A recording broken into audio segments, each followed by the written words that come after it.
With the first major post-rotation tournament, Champions League Fukuoka, coming to an end, we finally have a decent grasp on how the meta is going to look post-rotation. And post-rotation being right around the corner, it's finally time to start taking a look at some decks that I think are going to be really good. So today, we're going to be taking a look at my top 10 list of decks going into post-rotation, the decks that I think are the best, and also the decks that I think have the most potential to improve moving forward. Obviously, Japan is a different format. It is a best of one format instead of a best of three, such as it is over in the West, so things are a little bit different. Usually decks there look a little bit more consistent, I guess, in a way, because it's all best of one and a little bit more luck based. And we all already know that Japan can have some crazy decks going on, and today we are going to be looking at some of those crazy decks. So let's get into my number 10 pick.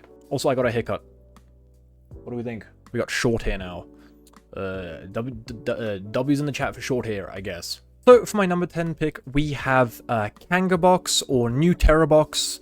It's basically like a big basic EX box, and I think it is really good. I think for one reason it is really good is the flexibility, right?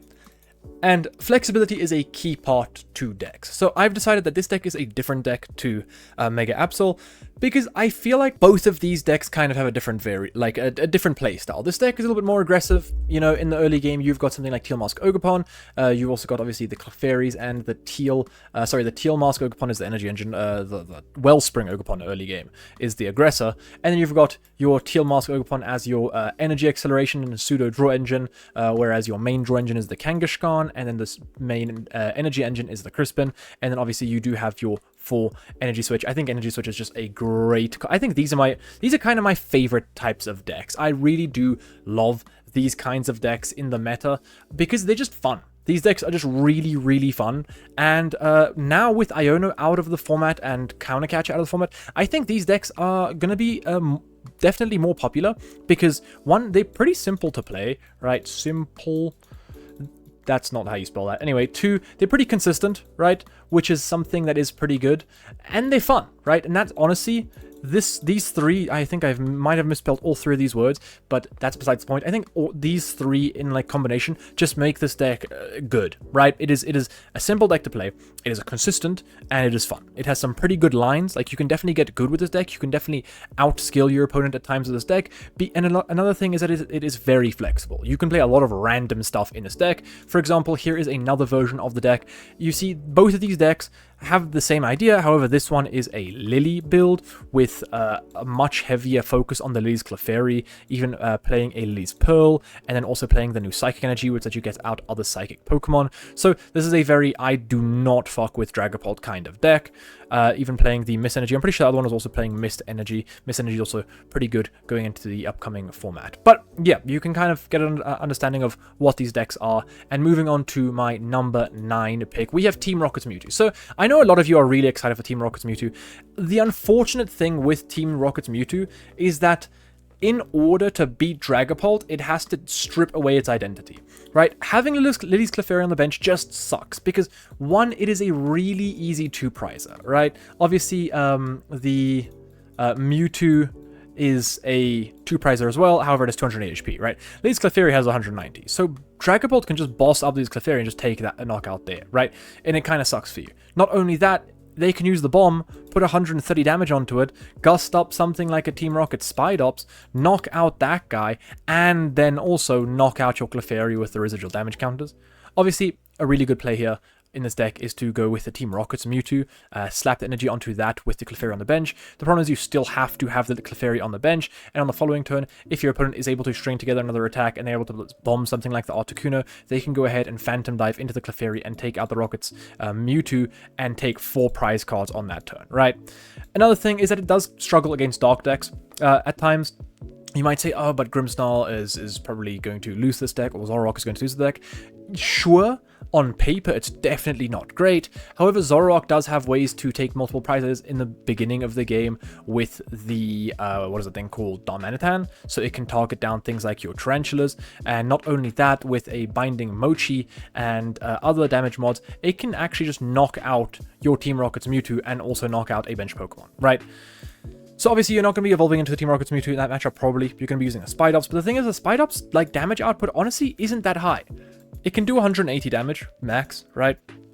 But that honestly isn't that good. If Zoroark's playing Hero Escape, it doesn't even one-shot it. Sure, it is playing Brave Bangle and Maximum Belt, which I think are definitely the best A-specs. Well, the best A-specs. I think the Max Belt is definitely the best A-spec for the deck.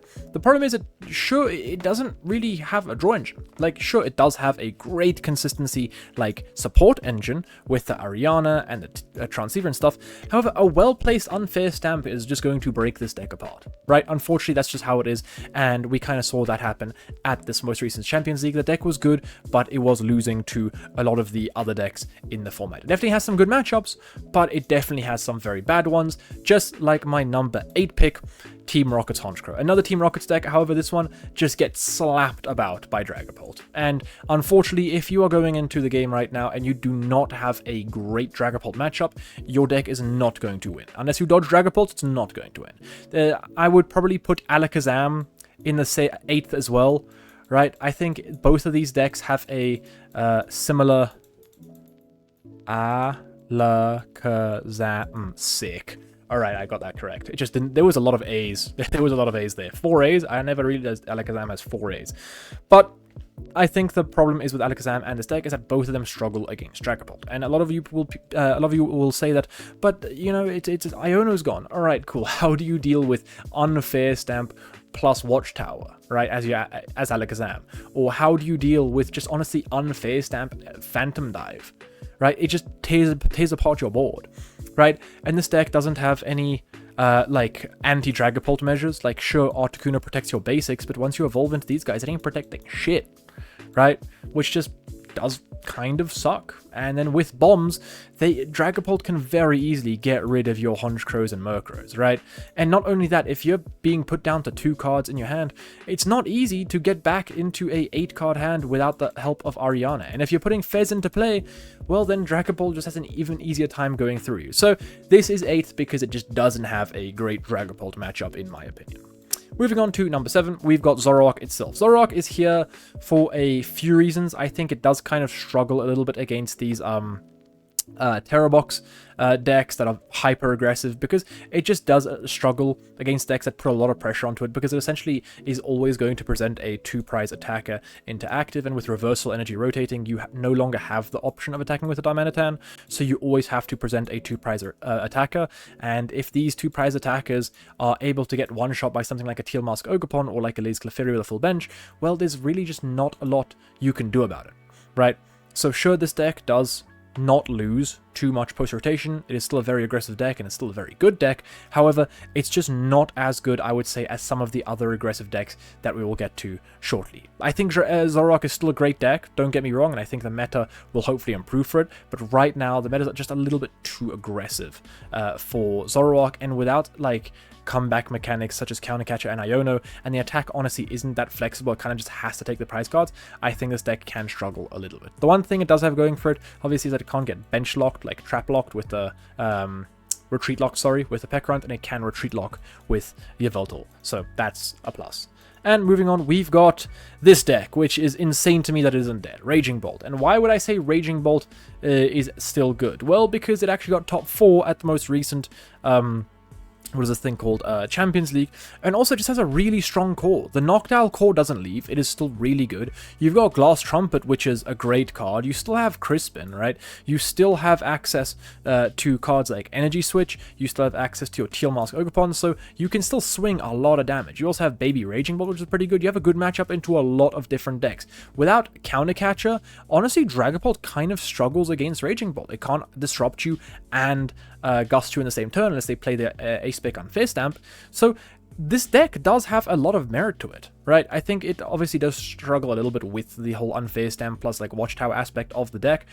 I mean, well, of other decks. But I think it honestly has a pretty good way to deal with stuff. Like, if you're able to set up multiple, like a Raging Bolt with a Clefairy and multiple of these guys, Dragapult just has too much to deal with. It's very easy to get overrun, right? Obviously, Dragapult still can go for like a 3/3 prize map, which is probably what they would go for. However, you do have stuff like Jamming Tower to bump your own stadium and get rid of your own liabilities. And not only that, I think this deck has a great time into stuff like Lucario or like Zoroak itself, or even something like Grimmsnarl, because obviously you have these grass attackers, and Grimmsnarl also losing that, you know, counter catcher kind of plays, it's going to struggle a little bit, right? If it's just getting one shot every single turn, it is definitely going to struggle. But Raging Bolt is still here, and it's still doing good. We saw multiple of them in top 32, so yeah, if you guys hate Raging Bolt, well, you're going to keep hating it.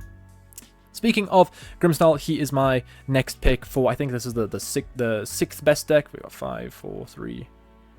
Yeah. Okay, this is my number 6. So Grimmsnarl has kind of lost its like kind of controlling identity. It is definitely a much more aggressive deck in the current format right now. No, this is number 5. I'm lying. Sorry, this is deck number 5.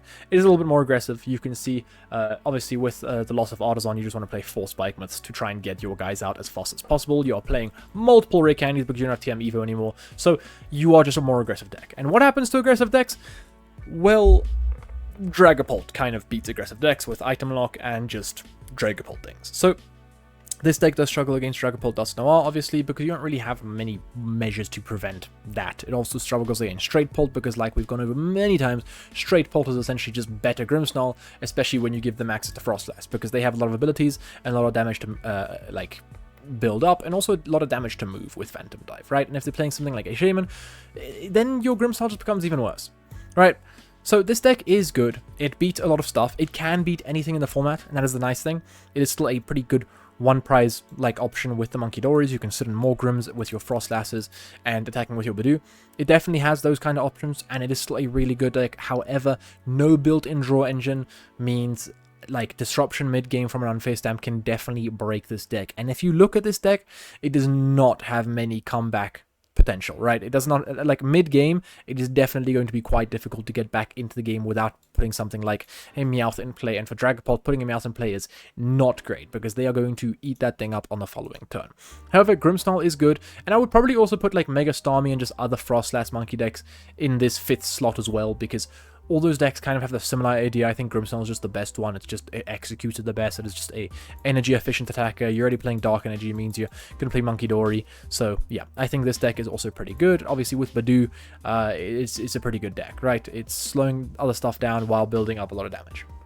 Moving on to my number 4 pick. My number 4 pick is Lucario. So Lucario didn't have a great time over in the Champions League, but I think that's because a lot of people were teching for, obviously, Dragapult. So a lot of these decks, as you can see, kind of had these Clefairies. And a lot of these Lucario decks were cutting the stuff like Hariyama, right? They weren't running the Hariyama, they were just running max consistency, which I think is fine. However, that leaves you with one option of an attacker, really, and that's Mega Lucario. Like, that just kind of sucks, right? If your main attacker is getting one-shot by a basic Pokemon with a Crispin, it's just not great, right? So Hariyama definitely does some heavy lifting as an attacker, because you can go from a 3-prize board state taking a knockout with Aura Jab into something like a Meowth.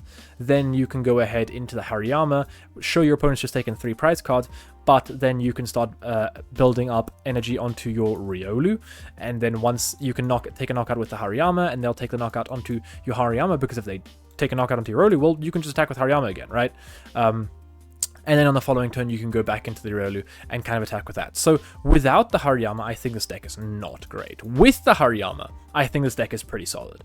So I think this deck is definitely going to be seeing a lot more play, just because it is a very, very consistent deck, and also it just has a fairly good Dragapult matchup, right? A lot of these cards help in Dragapult, right? Wally's Compassion fully heals a Phantom Dive, Premium Power Probe helps you one-shot Dragapult, Gravity Mountain helps you one-shot Dragapult, Maximum Belt helps you one-shot Dragapult, Judge, Actual Disruption, Portable Gust, pretty good. This deck is just good. I think this deck is good. I think this is, like, honestly, the new Goldengo is what I would call it, but I think it's honestly better than Goldengo. Probably not better than Goldengo, but it's more fun than Goldengo, I would say, and it's pretty straightforward. I think this is a great deck if you have someone, if you're new to the game, or if you want to introduce people to the game. I think this is a great deck because people will enjoy slapping down Premium Power Pro and smacking for 10 bazillion damage. Moving on to my top 3. Over in third, we have Mega Box. So this looks fairly similar to the Tera Box that we looked at over in number 10. However, I think this definitely is a lot more focused on the Mega Absol. And I think the Mega Absol just kind of slows this deck down a little bit. It's still a very aggressive deck with stuff like the Clefairy and the Teal Mask Ogerpon. However, this deck is also playing the Monkey Dories, whereas if we take a look at the other decks, well, no real Monkey Dories, right? So this is a little bit more kind of slow it down, get into a good position with the board, and then go from there. Like Claw of Darkness, Unfair Stamp, you kind of want to play into that combo and just rip your opponent's board apart.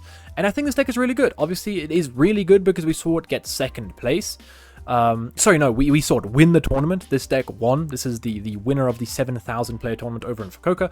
So definitely has, you know, merit to it as it won. It's consistent. It looks consistent. It has some really good support options with the Cyrano being able to grab all of your, you know, important cards. Basically, almost all of your Pokemon in general are Teal Mask Ogerpons. EXs. Then you've got Crispin, which is also, you know, your energy engine. You've got Triple Boss. You've got Brock, which is just such a good card post rotation. Cypher Maniac can pair so well with the Kangaskhan. And then you've got a Lily. And you might be thinking, well, why do you play, like, you know, these random one-off supporters? What is the point of that? Well, with Meowth, it turns your Ultra Ball into whatever supporter you want, and that's just pretty broken. This deck is obviously playing two Meowths because in the beginning of the game, you kind of want to get up your Cyrano to kind of set up all your guys, or your Crispin to start powering up your guys, and at the end of the game, usually you're going to be using your Meowth for a boss, or maybe something like a Cypher Maniac, because then from the Cypher Maniac, you can go ahead and grab an Unfair Stamp, and maybe, let's say, like an energy switch, right? And that means just your singular Ultra Ball can turn into all of these different combo pieces, which is just incredibly powerful. And when you pair that with extra draw power with something like Pheasantipede and your Kangaskhan, you're seeing 5 free cards essentially with these guys.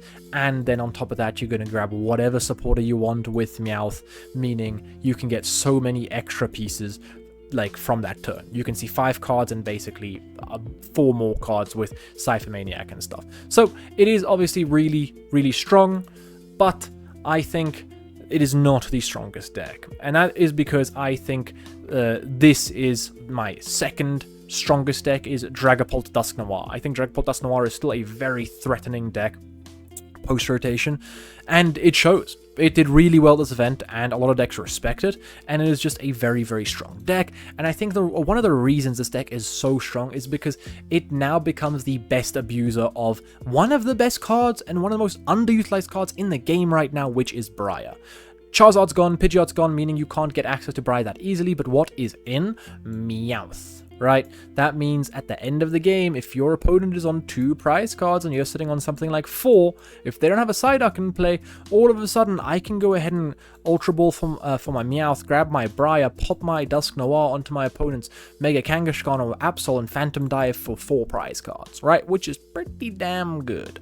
So this deck is incredibly powerful, definitely one of the best decks in the game. I will be having a post-rotation guide coming out on this deck, and also a few other Dragapult variants post-rotation. Is going to go in depth on basically every matchup we've gone over today, and just break down the deck entirely.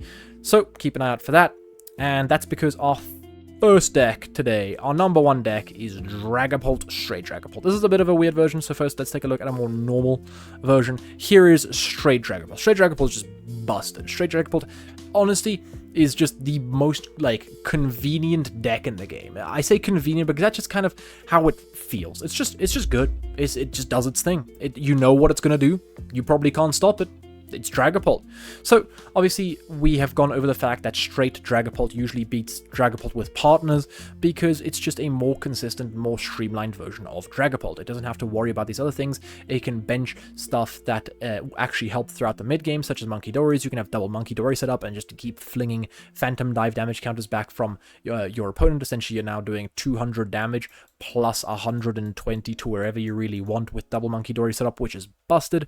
And then on top of that, you also have stuff like your Clefairy to deal with cards like Lucario, cards like other Dragapults, or just other like Tera decks if you just want to you know, prize race them. You can go as early as turn 1 going second. Have your Clefairy. If you find an Ultra Ball, you can Ultra Ball for your Meowth.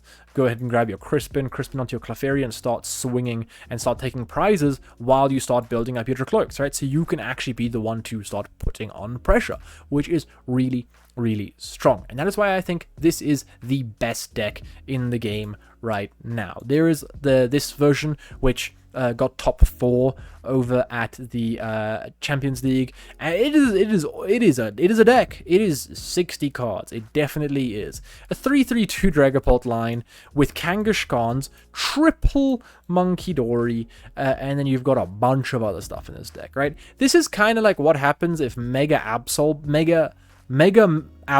Box was Mega Dragapult Box. Is basically what this is. It's cool. I haven't tested it out, but looking at it, I think this is really cool. I really like the Chien Pao plus Area Zero combo. I think Area Zero is great in any deck that plays a Clefairy because you can get some crazy damage with Clefairy, and it is pretty cool because you can just bump your own liabilities. You can have a Mega Absol tank a hit for you with Area Zero in play. Next turn, you can retreat it into your Dragapult. You can Monkey Dory a bunch of this damage off of this guy, bench your Chien Pao, get rid of your Area Zero, and then proceed to get rid of the Chien Pao and the Absol that took damage, and maybe a Meowth or something like that. Really good deck. I really like this idea, and I think it is definitely something that is just really cool. Like, I think Dragapult is just such a flexible deck, and that's why I think Dragapult in general has my top pick. It is the best deck in the game moving forward. If you guys agree with the list, comment down below. If you guys don't agree with the list, comment down below. Engage with the video. It helps with the algorithm. So, because I said that, smash like, smash subscribe if you enjoy the video. Otherwise than that, I'll see you. Love you. Mwah.